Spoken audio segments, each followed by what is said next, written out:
Experience is losing its advantage, and it's not because companies suddenly stopped respecting it.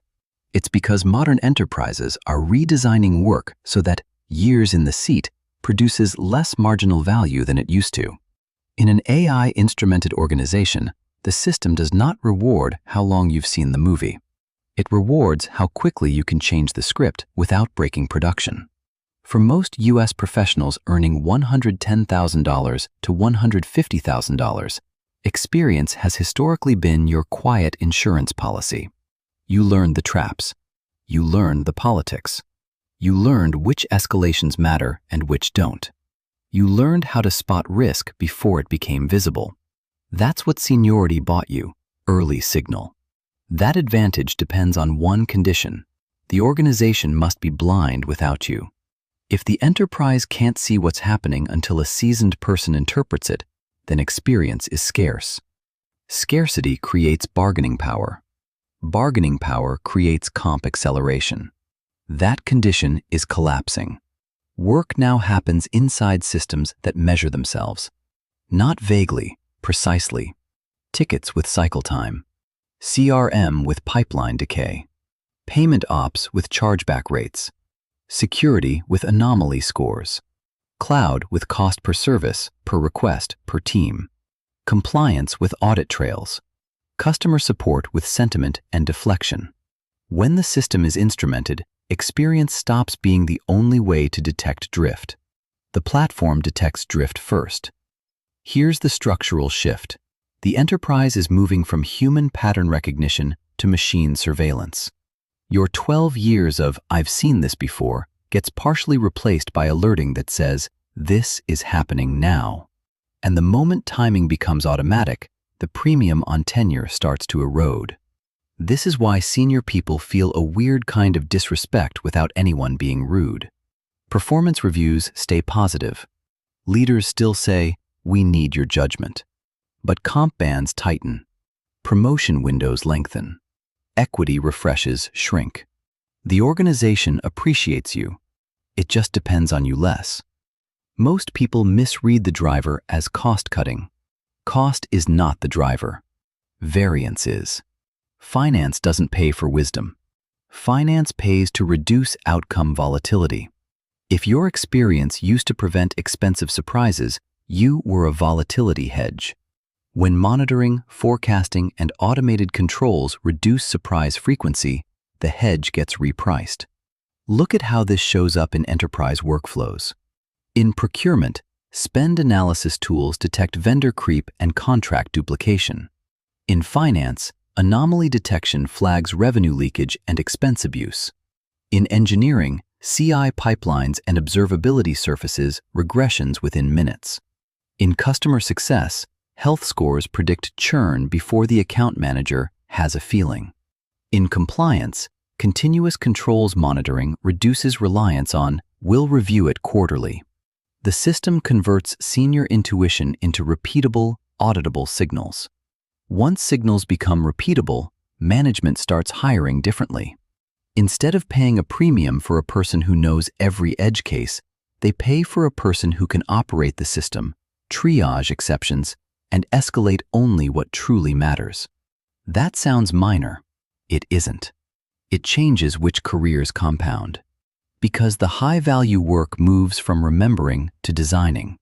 If you are the person who writes the policy as code rule set, you gain leverage. If you are the person who tunes the risk thresholds and owns the exception queue, you gain leverage.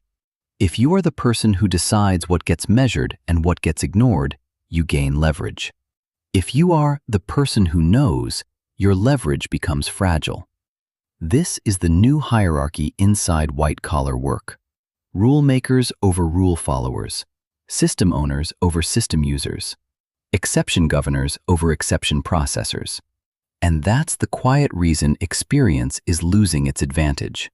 Not because experience is worthless, but because it no longer monopolizes visibility. Most smart professionals misjudge this because they treat it like a culture problem. They think leadership just doesn't value experience anymore. That's not what's happening. The enterprise is buying something older and more expensive than respect. Control.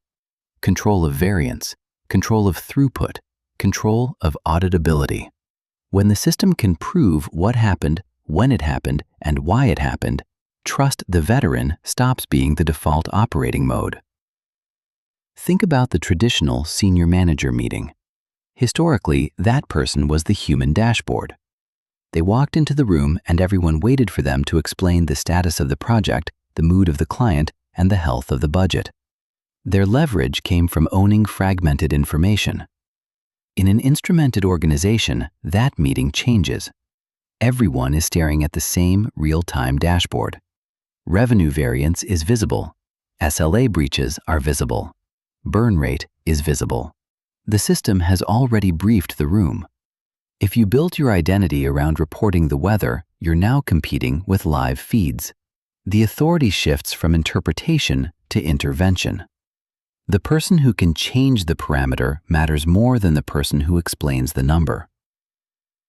A second misread is thinking a training course fixes it. Upskilling matters, but this isn't a skills gap, it's a topology shift. The enterprise is moving work upstream into instrumentation and policy design. If the system surfaces issues automatically, being the best human detector of issues no longer compounds the same way. The compounding now happens in configuration, threshold setting, and override authority. That's the exposure map. If your value is primarily coordination, escalation, or narrative translation, your premium will compress first. Those functions are increasingly standardized. They don't disappear overnight. They simply stop commanding acceleration because the system absorbs their scarcity. The protected lane is different. You keep leverage when you own the metric definition, the routing logic, or the exception policy. The person who defines what risk means, the person who sets fraud sensitivity levels, the person who determines what triggers compliance review, the person who controls how capital gets allocated when thresholds are breached, the person who decides when automation pauses and a human must step in. Here's the contrarian point. The enterprise is not eliminating people out of malice. It's eliminating latency and ambiguity. Experience used to reduce ambiguity. Now the system reduces ambiguity first, and seniority gets repriced unless it comes with structural control. So don't defend your years. Convert them into ownership. Own the queue that halts revenue when it fails. Own the control that auditors test. Own the decision boundary that the system enforces. If you don't own the rule, you'll be managed by it. That's why experience is losing its advantage. Not because it's worthless, but because visibility is no longer scarce.